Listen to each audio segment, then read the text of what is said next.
Academic exams और personal life में balance रखना आपकी ज़िंदगी में कितना इम्पोर्टेंट है? बहुत इंपॉर्टेंट है। और ये चीज एक हेल्दी लाइफ बैलेंस होना भी चाहिए आपकी लेजर एक्टिविटीज में, फैमिली में, एकेडमिक या प्रोफेशनल एक्टिविटीज में। जी सर। हर वक्त इसको कायम रखना मुश्किल होता है, लेकिन ये है कि जितनी कोशिश की जा सके।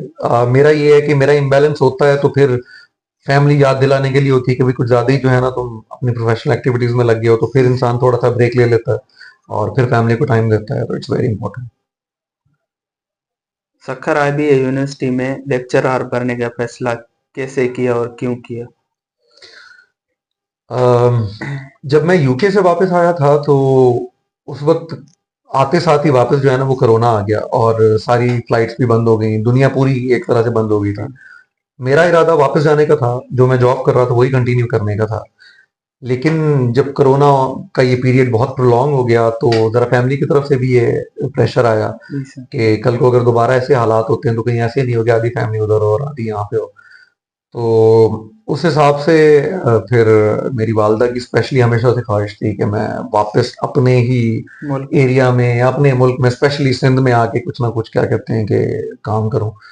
तो जब अपॉर्चुनिटीज आसपास देखी तो सकरा की यूनिवर्सिटी से बेस्ट मुझे कुछ लगा नहीं, तो इसलिए सकरा की यूनिवर्सिटी ज्वाइन कर ली।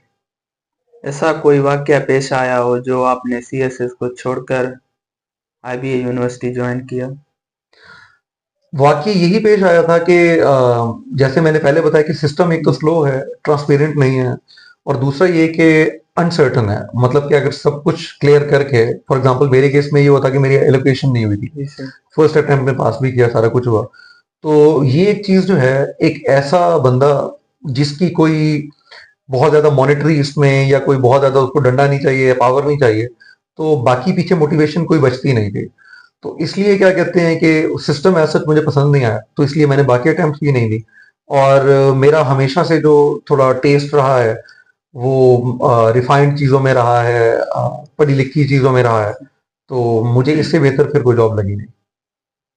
टीचिंग के दौरान स्टूडेंट को मोटिवेट करने के लिए आप क्या करते हैं?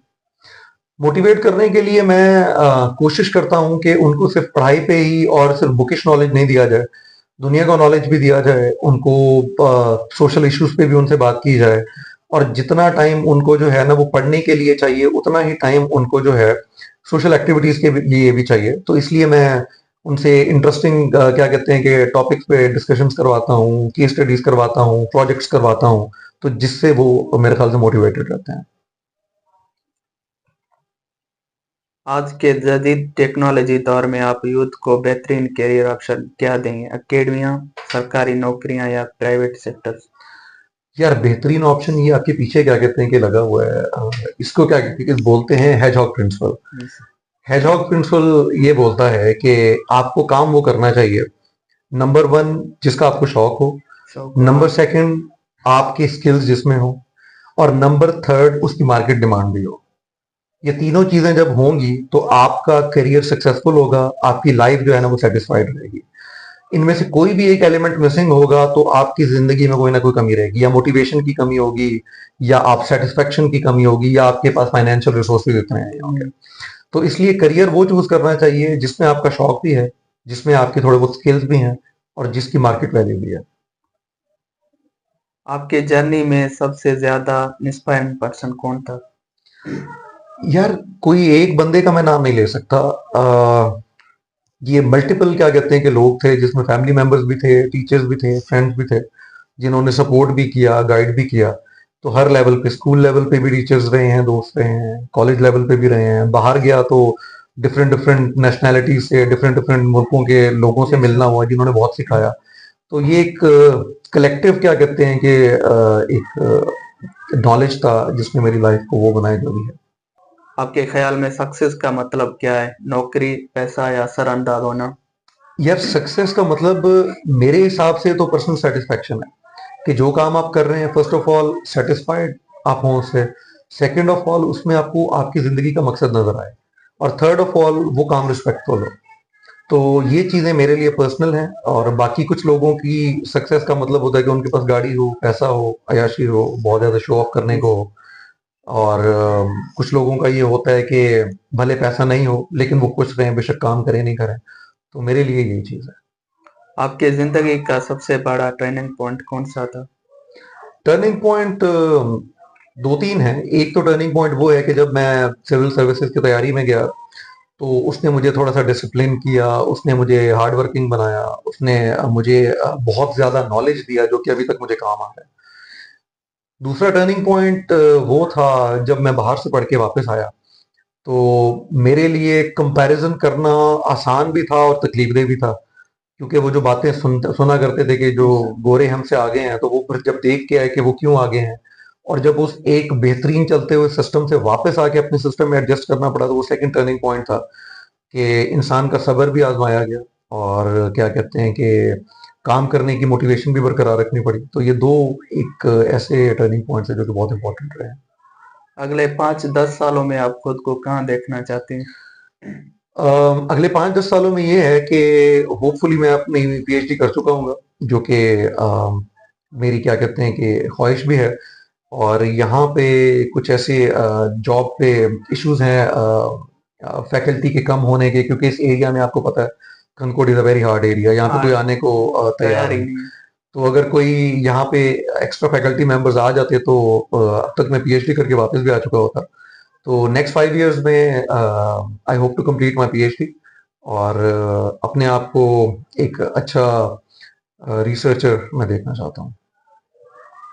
स्टूडेंट्स को फॉरेन कंट्री में तालीम के लिए स्कॉलरशिप या एप्लीकेशन की टिप्स देंगे आप? जी बिल्कुल, सबसे पहले तो अपनी प्रोफाइल अच्छी बनाएं, रेलेवेंट आपने जो तालीम हासिल करनी है उससे रेलेवेंट कोई एक्सपीरियंस लें।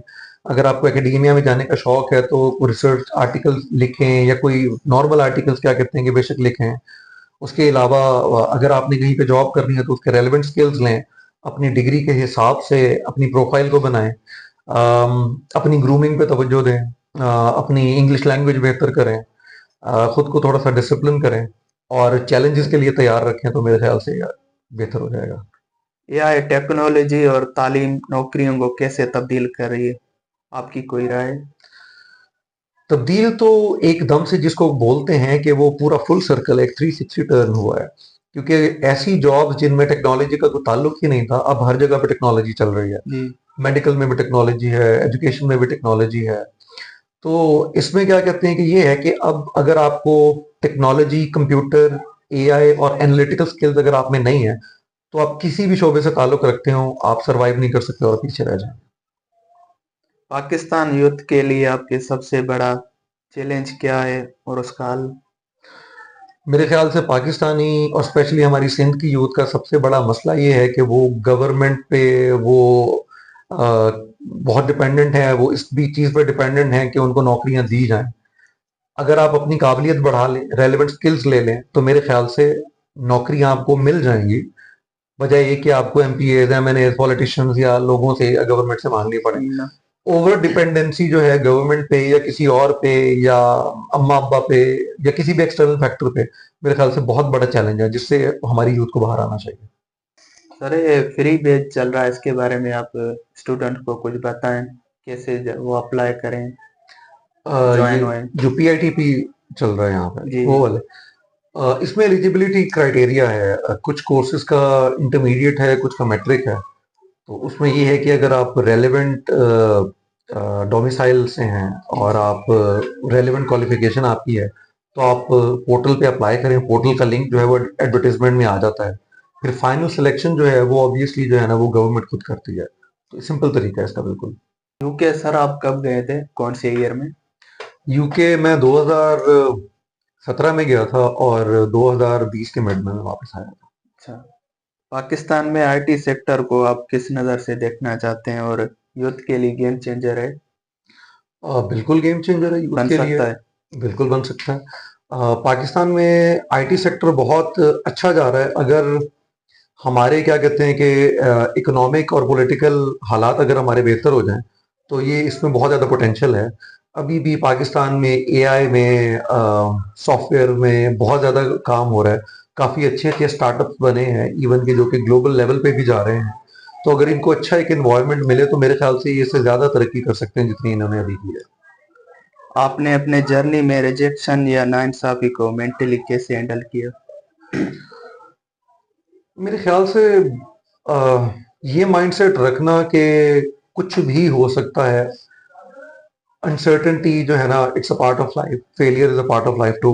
तो मेरे ख्याल से सबसे इंपॉर्टेंट जो मेरी जिंदगी में रहा है कि मुझे चीज़ों को एक्सेप्ट करना आता है और मूव ऑन करना आता है, जो कि बहुत मुश्किल है लेकिन करना पड़ता है। आर्टिफिशियल इंटेलिजेंस और ऑटोमेशन सीएसएस पीएमएस और सरकारी नौकरियों को कैसे इफेक्ट करें? मेरा नहीं ख्याल कि इन पे बहुत ज़्यादा असर पड़ेगा। अगर तैयारी के हिसाब से देखा जाए इनकी, तो कैंडिडेट्स के लिए काम इजी हो गया, क्योंकि पहले जो हमें घंटों घंटों, दिनों दिनों बैठ के, हफ्तों हफ्तों बैठ के जो नोट्स बनाने पड़ते थे, हर एंगल खुद निकालना पड़ता था हर सवाल का, अब आपको चैट जीपीटी एक प्रॉम्प्ट पे दे रहा है विद इन सेकेंड्स। अगर नौकरी के हिसाब से देखें तो अ, जो ब्यूरोक्रेट्स हैं या जो एडमिनिस्ट्रेटिव मशीनरी है हमारी, उसको टेक्नोलॉजी मेरा नहीं ख्याल कि कभी भी चेंज कर सकी है। अभी भी आप देखें, अक्सर गवर्नमेंट ऑफिसेज में मैनुअल खाते चल रहे हैं, जबकि कंप्यूटर और लैपटॉप का जमाना है। तो ये लोग बहुत ज्यादा स्लो एक्सेप्ट करते हैं चेंज को। तो मेरे ख्याल से कि एडमिनिस्ट्रेटिव एंड पे तो शायद इतना ज्यादा कोई फर्क नहीं पड़े, लेकिन कैंडिडेट्स जो तैयारी कर रहे हैं उनके लिए काफी काम आसान हो गया। आखिर में सर, आप हमारे यूथ के लिए कोई पैगाम? यूथ के लिए पैगाम ये है कि मेहनत करें, गवर्नमेंट पे किसी पे डिपेंड नहीं हो। उसके अलावा अगर एक चीज में आपको फेलियर होता है, तो अगर आपको लगता है कि वो फेलियर किसी एक्सटर्नल रीजन की वजह से था, दोबारा ट्राई करें। ये एक बहुत बड़ी आपकी ताकत भी है और बहुत एक बड़ा अच्छा स्किल भी है, जिसको रेजिलियंस बोलते हैं। लेकिन कभी भी कोई फील्ड चेंज करने से घबराएं नहीं। अगर आपको लगता है कि something is not made for you, feel free to change the field. हो सकता है कि अल्लाह ने आपके लिए कुछ और प्लान किया हो और आप किसी और चीज में जहन लगा रहे हैं और टाइम लगा रहे हैं। तो अपने आप को इजी रखें, जो चीज आपको पसंद आती है, जिस चीज की डिमांड है, जिस चीज में आपका इंटरेस्ट है, वो चीज करें। प्रेशर हैंडल करना सीखें, अपने आप को डिसिप्लिन करें, और ऑल द बेस्ट। तो ये थे सर अली रजाबाद। सर, सबसे पहले आपका बहुत शुक्रिया जो आपने अपना कीमती वक्त हमें दिया। Thank you very much for having me on your show. अगर वीडियो पसंद आई हो तो चैनल को जरूर सब्सक्राइब कीजिए। फिर मिलते हैं नेक्स्ट वीडियो नेक्स्ट टॉपिक के साथ। अल्लाह हाफिज। अल्लाह हाफिज।